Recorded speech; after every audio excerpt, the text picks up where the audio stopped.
The rain poured heavily that night over the city's empty avenues. The headlights of a black car sliced through the darkness like blades of light. Inside, a man in a flawless suit with a stone-cold gaze spoke on the phone with a detached voice. Alejandro Vega, one of the wealthiest businessmen in the country. While discussing a multi-million-dollar investment, a hunched figure appeared in the middle of the road. An old man covered in rags, holding a sign that read, "I'm hungry, but I still have faith." Alejandro hit the brakes sharply, annoyed. He rolled the window down just a few inches. The old man extended his trembling hand and said, "Please, sir, just a little bread." The millionaire looked at him with disdain, let out a dry laugh, and replied, "If you have so much faith, ask your God for it." Then he sped off, leaving the man drenched in the reflection of his taillights. That scene remained etched in the rain. But life, capricious and fair, doesn't forget so easily. 2 weeks later, an accident changed everything. Alejandro woke up in an unfamiliar room. No watch, no phone, no fortune. A humble man with kind eyes was tending to him. "Easy now, you're safe," the man said, offering him water. Alejandro stared at him, confused, until he recognized that voice. It was the same beggar he had humiliated. Fate had reversed their roles. Now it was the millionaire who needed help, and the poor man who offered his hand. Sometimes life doesn't punish. It teaches. And that night, under the roof of a humble home, Alejandro would learn that true wealth isn't found in what we have, but in what we give. Fate often disguises its lessons in pain. What some call coincidence, for others becomes the exact moment when life changes forever.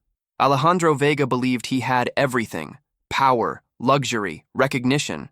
His company moved millions, his name opened doors, and his money bought silence. But deep down, his heart was empty. He had forgotten compassion, the value of looking at another human being with respect, until that rainy night.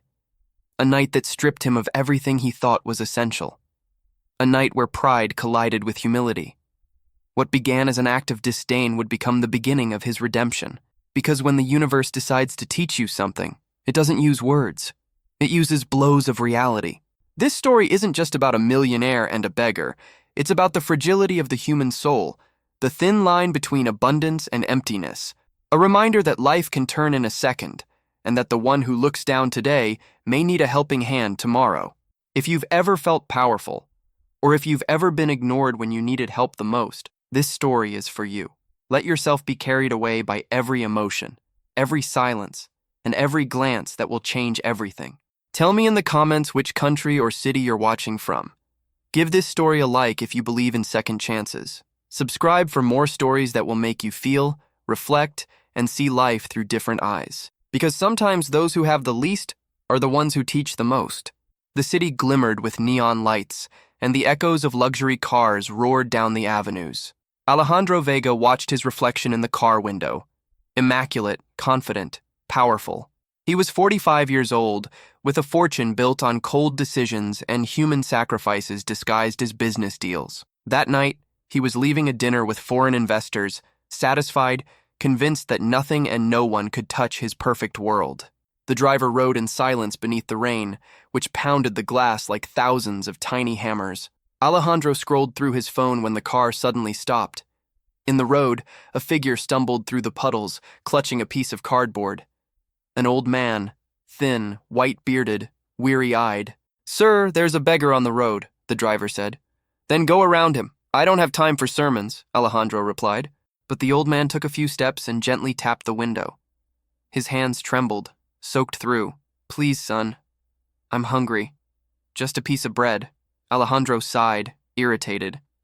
He rolled the window down a little. "Bread?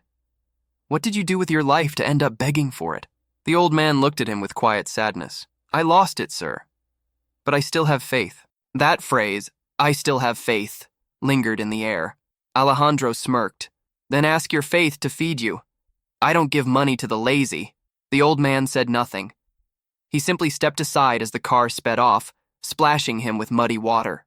Through the mirror, Alejandro saw him kneel in the rain, a trembling shadow swallowed by the storm. Something inside Alejandro shifted for a moment. A flicker of guilt, perhaps, but he ignored it and turned up the radio. Back in his glass mansion, He poured himself whiskey and sat by the fire. The flames lit the trophies and paintings around him, but no warmth reached his heart. He thought of the old man's words, then drowned them with another drink. To him, life was a competition, and the weak deserved to lose. Outside, thunder tore the sky. For an instant, he saw again those eyes. Not broken, but dignified. And it unsettled him. He couldn't sleep. The voice echoed in his head. I still have faith. He shut his eyes, angry at himself for being moved by someone he thought worthless. He didn't know that it would be the last night he slept as a powerful man, because life, in its silence, had already begun writing his fall, and sometimes the road to humility begins the moment you believe you're at the top. The sound of a distant monitor was the first thing he heard. A steady, monotonous beep, followed by the smell of disinfectant. Alejandro opened his eyes with effort. The white light blinded him. Pain stabbed through his ribs. Around him, gray walls, a metal table, a fogged window. Not his mansion. Not even a private hospital. His memory was chaos. The accident, the brakes, the scream, the crash, and then nothing. No phone, no watch, no proof of who he was, only silence. The door opened, and a man walked in carrying a tray. An older man, gray-haired with simple but clean clothes. There was peace in his eyes, the kind that comes from those who've already lost everything. You're finally awake, he said softly. You hit your head. You've been unconscious for 2 days. Alejandro blinked. Where am I? What hospital is this? This isn't a hospital, son, the man replied. This is my home. The words hit him like cold water. Who are you? My name is Elias, he said, offering him water. I found you on the road, barely alive. No one else would stop. That name echoed. Elias. Then he recognized the voice, the face. You're the beggar. Elias lowered his gaze and nodded. Yes. The same one you couldn't even look at that night. Shame burned in Alejandro's chest. Why did you help me? Elias placed the tray down. Because when someone forgets compassion, someone else must remind them. I didn't save you for you, son. I did it for me. Because if I had let you die, I'd have lost the little faith I have left. The words pierced deeper than pain. The humble room, wooden beams, cracked walls, a single bulb, felt warmer than his entire mansion. The smell of soup filled the air. For the first time in years, someone was caring for him without wanting anything. That night, while Elias slept in a chair beside him, Alejandro stared at the rain and saw a man he didn't recognize. Pale, fragile, human. The mask had fallen. Then he heard Elias whisper, Thank you, Lord, for giving me another chance to serve. Alejandro closed his eyes. For the first time, he didn't feel powerful and he felt small. And in that smallness, something sacred began to grow. Days passed slowly, mocking him with silence. Alejandro wasn't used to stillness. His world once moved in deals and deadlines. Now, only the wind filled the space between them. Elias cooked simple meals, bread, broth, herbal tea, none of it luxurious, yet rich with meaning. One day, Alejandro asked softly, Don't you hate me for what I did? Elias looked up from the wooden toy he was carving. Son, hatred is a luxury the poor can't afford. You didn't take anything from me that life hadn't already taken. That night, Alejandro dreamed of his mansion burning, piles of money turning to ash. He woke sweating, gasping for air. Elias, asleep in his chair, looked like a guardian sent to remind him of mercy. The next morning, Elias took him outside. Mist clung to the earth. You must move, son. The body heals when the soul rests. In an old workshop, Elias repaired broken toys for the neighborhood children. Why do you do that? Alejandro asked. Because someone must remind the children that the world can still give them beauty, Elias said. Children soon arrived bringing laughter and flowers. Alejandro watched, struck by their love for the man he once mocked. No one had ever looked at him that way. Later, Elias spoke quietly. I once had a family too, a wife, a son, but pride and ambition cost me everything. When I tried to fix it, it was too late. That's why I understand your pain. It's not about losing money, it's about losing yourself. Alejandro whispered, My wife left me. My son doesn't speak to me. I thought success justified everything. But now, I don't even know who I am. Elias placed a hand on his shoulder.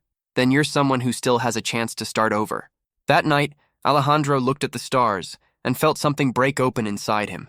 The beginning of grace. Sometimes you must lose everything to find the light. Weeks later, a black car stopped outside the cottage. Two men in suits rushed out. "Mr. Vega, we finally found you!" They explained that his assistant thought he was dead, the board had seized control, and investors were fleeing.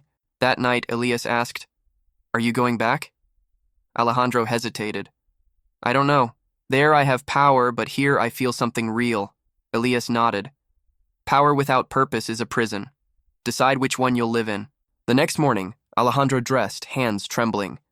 Before leaving, Elias handed him a small wooden crucifix. "To remind you, no one is too rich to need God, nor too poor to help others." Returning to the city felt like entering a ghost's world. His office was unchanged, elegant, empty. "Mr. Vega, I thought you'd never come back," said his secretary. "So did I," he replied softly. But soon the pressure returned. Meetings, investors, headlines. His mind, however, stayed in that small house, until one day a message arrived. "Mr. Vega, Elias has been hospitalized." Alejandro rushed to the hospital. Elias lay frail, smiling faintly. "Life is calling me, son," he whispered. "And this time, I won't resist." "Don't say that," Alejandro pleaded. "I owe you my life." "Then live it well," Elias replied, "and give it to someone who needs it more." A single tear fell as the monitor flatlined. The silence that followed felt eternal. Outside, rain began to fall, just like that night of contempt. But this time, Alejandro didn't run. He let it wash over him, cleansing him. He finally understood. His real debt to Elias wasn't his life, it was his soul. Alejandro's name disappeared from financial news, but not from the hearts of those he touched. His mansion felt lifeless again, haunted by memories. One morning he drove aimlessly and ended up in Elias's old neighborhood. The wooden workshop stood abandoned, filled with dust and half-finished toys. In a corner he found an old notebook. The first page read, "It doesn't matter how much you lose as long as you can still give." He felt tears rising. That man who had nothing had left behind the greatest lesson of all. Alejandro sold one of his mansions and rebuilt the workshop. He named it Casa Elias, not for glory, but for gratitude. Children came again, laughing, playing, learning. Alejandro worked beside them, sanding wood, serving meals, listening to stories. When a little girl gave him a flower, she said, "My mom says you're a good man." He smiled. "No, sweetheart, I'm just learning to be one." Over time, Casa Elias became a beacon of hope. Alejandro refused interviews. He didn't want fame, only redemption. Each child's laughter was a prayer to the man who saved him. One night, he found the wooden crucifix and hung it on the wall above an inscription he carved himself. Sometimes those who have the least are the ones who teach the most. He felt Elias's presence in every smile, in every act of kindness that rippled outward. Years later, Alejandro grew old with peace. His estranged son returned one afternoon. "Dad," he said, "I've heard what you did. I'm proud of you." Alejandro hugged him tightly, tears streaming down his face.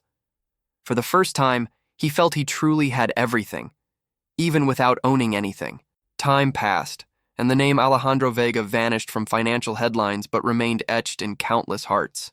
What money couldn't do, compassion had achieved. That rainy night when he mocked a beggar became the turning point of his life. He had learned that true wealth isn't measured in possessions but in the ability to give without expecting anything in return. And that forgiveness, the silent gift Elias had given him, was the key that freed him from the prison of pride. In every child's laughter, in every meal served, in every grateful gaze, he saw the reflection of the man who had saved him. When death finally came, it didn't find him alone. It found him in peace, surrounded by love, with hands stained by wood and a heart cleansed of bitterness.